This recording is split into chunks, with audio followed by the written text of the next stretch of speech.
मुसलमान को पाकिस्तानी बताया जाता है और उनको जेल में डाल दिया जाता है। इस वीडियो में पूरी सच्चाई है, पूरी वीडियो को जरूर सुनकर जाएं। सेम लड़की हिंदू हूँ, पर मैं ही सेम लड़की यहाँ पर मुसलमान होती और ये सब चीजें बोल रही होती तो कल मैं जेल में पड़ी होती। तो इस देश में नाम होने से फर्क पड़ता है। हर दो दूसरी बात में मुसलमान नाम होगा, पाकिस्तानी नाम होगा, बांग्लादेश होगा, क्योंकि इनका जो है ना ये शुरू भी वहीं होते हैं और ये खत्म भी वहीं हो जाते हैं। इसके लिए किसी भी टॉपिक में मुसलमान होना जरूरी है, बस यही इनका काम रह गया है। पर हम फिर भी ये कोशिश कर रहे हैं कि पीसफुली हम तो फूल भी लेकर आए हैं। से कुछ लोगों ने दूरियां भी बनाई है और अपील भी करी है सोशल। मुसलमानों ने खास देखिए वो उनकी अपनी मर्जी है। देखिए अपनी मर्जी है। देखिए हमारे देश में ना मुसलमानों को, मैं आपको खुलकर बोलती हूँ ये बात, मैं नॉन मुस्लिम हूँ फिर भी मैं बोल रही हूँ कि इस देश में इतना बदलाव आ चुका है, इतना चेंज हो चुका है ये देश कि मैं ही सेम लड़की हिंदू हूँ, पर मैं ही सेम लड़की यहाँ पर मुसलमान होती और ये सब चीजें बोल रही होती तो कल मैं जेल में पड़ी होती। तो इस देश में नाम होने से फर्क पड़ता है। इस देश में अगर आपके पीछे खान मोहम्मद लगा हो तो फर्क पड़ता है। इस देश में आपके पीछे शर्मा और पंडित लगा हो तो फर्क पड़ता है।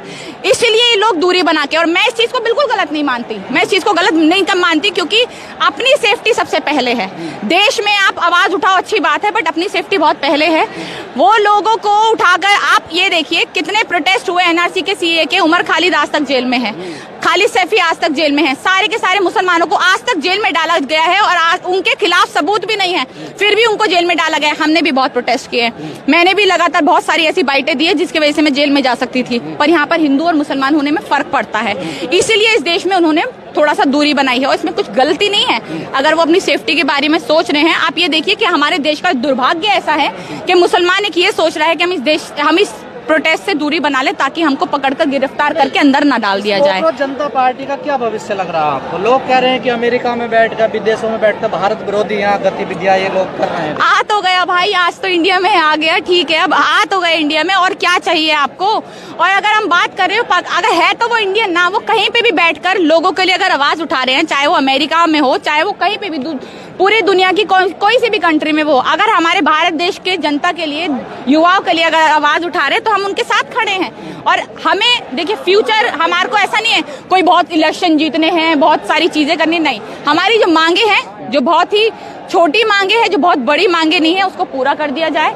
हम देश के युवाओं के लिए रोजगार मांग रहे हैं, अच्छी सड़कें मांग रहे हैं, अच्छा पानी मांग रहे हैं, अच्छे पेड़ मांग रहे हैं, स्कूल्स मांग रहे हैं, कॉलेजेस मांग रहे हैं, जिससे देश की जनता का ही भला हो, हमारी महंगाई कम हो, यही सब मांगा जा रहा है। इसके अलावा क्या है कॉकरोच जनता पार्टी की, क्या आइडियोलॉजी? देखिए आइडियोलॉजी से खेल होता है ना भारत में। आइडियोलॉजी अब हम हिंदू मुसलमान करने बैठ जाए तो आइडियोलॉजी बन जाएगी। हम तो हिंदू मुसलमान कर रहे हैं भाई, उतना होगा। आइडियोलॉजी ये है कि हमारे देश को रोजगार दो, बस। हमारी देश की जितनी भी जनता है, बताया जा रहा है ना, दीप को देखिए। हाँ, क्योंकि जय भीम, हम तो खुद कहते हैं, देखिए मैं दलित हूँ और मैं तो दिन रात, हमारे घर में बाबा साहेब की मूर्ति है, मेरे हाथ पे टैटू भी बाबा साहेब का बना हुआ है।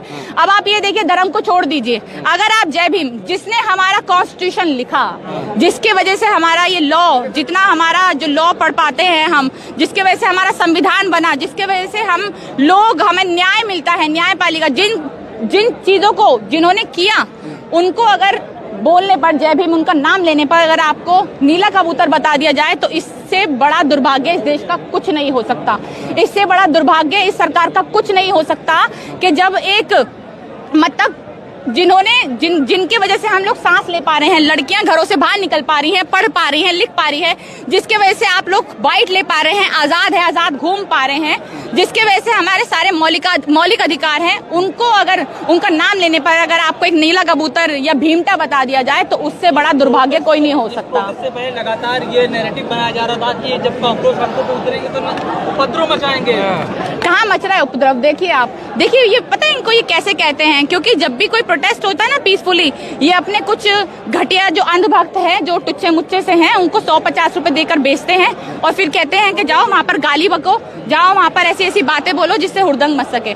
पर यहाँ पर ऐसा कुछ नहीं होगा, हमने देख लिया है, पहले ही आते ही वो वहाँ पर सब खड़े हुए थे, हमने सब देख लिया है। दलाल रिपोर्टर्स भी बहुत सारे आए हैं। जी, मीडिया आपके साथ में, पुलिस प्रशासन आपके साथ में, विपक्ष आपके साथ में, तो फिर कैसे लड़ाई लड़ोगे आप लोग, कैसे जीतोगे? आपको कैसे पता नहीं है सब साथ? मनोज झा ने बिल्कुल क्लियर मना कर दिया, देखिए कि मेरे साथ धोखा किया इन लोगों ने, मुझसे लेटर पे कुछ लिखवाया और प्रेस कॉन्फ्रेंस कुछ कर दी इन्होंने। देखिए बात ये है कि हमारे साथ कोई हो या ना हो, विपक्ष हमारे साथ हो या ना हो, पुलिस हो या ना हो, या दलाल मीडिया हो या ना हो, सोशल मीडिया हमारे साथ है। सोशल मीडिया हमारे साथ है और देश की जनता हमारे साथ है, देश का युवा हमारे साथ है। और जब ये है तो हम देश भी चेंज कर सकते हैं, बदल सकते हैं, पूरा देश को भी अच्छी तरीके से, हमारे देश की मीडिया को भी गिरा सकते हैं और देश की सरकारों को भी गिरा सकते हैं। जब भी कोई आंदोलन होता है हमेशा देखते हैं, कोई ऐसा नहीं होता कि सारे पुलिस वाले उनके साथ है, सारा प्रशासन उनके साथ है, सारी जो कानून व्यवस्था उनके साथ है। नहीं, हमेशा इनको खिलाफ ही देखा जाता है, इनके खिलाफ ही होता है, क्योंकि जो सरकार होता है उसके खिलाफ बोल रहे होते हैं। सरकार के हाथ में सब कुछ होता है, तो ये हमेशा खिलाफ होता है। पर आंदोलनों से हमेशा सब कुछ बदला गया सरकार को है। चिंता करनी चाहिए। बिल्कुल करनी चाहिए, बहुत ज्यादा करनी चाहिए। देखिए, मैं अभी यही बोल रही थी पहले भी बाइट में कि इनके हालात, इनके काम, इनके कर्मकांड तो ऐसे ही है जैसे नेपाल में हुआ है ना, कि इनको मार मार के भगाया गया। पर हम नहीं करेंगे ऐसा। हमें बहुत पीसफुली अपनी मांगे हैं, हम हाथ जोड़ के मांगे कर रहे हैं कि हमारी मांगों को पूरा कर दिया जाए। हमें नहीं चाहिए आपसे, हम नहीं चाहते कि हाँ ऐसे हालात आए कि आपको मार मार के पीट पीट के पानियों में नंगा करके भगाया जाए। नहीं, हम नहीं वो चाहते। गाय के नाम पे, मदरसे के नाम पे, मस्जिद के नाम पे बड़े मजबूत है। देखिए कि देखिए, कोई मजबूत नहीं है। अगर मजबूत होते ना, जो इतने फॉलोअर्स होते हैं ना, ये मजबूत है ईवीएम से। ये मजबूत है सिर्फ ईवीएम से, कि इनको वोट मिल रहा है और इतना खतरनाक, ये इतनी खतरनाक धांधली कर रहे हैं कि जीत जा रहे हैं। ये सिर्फ उस चीज से, बैलेट पेपर से आप चुनाव करा लो, आज पता चल जाएगा कितने मजबूत है, कितने कमजोर है। ईवीएम भी है क्या?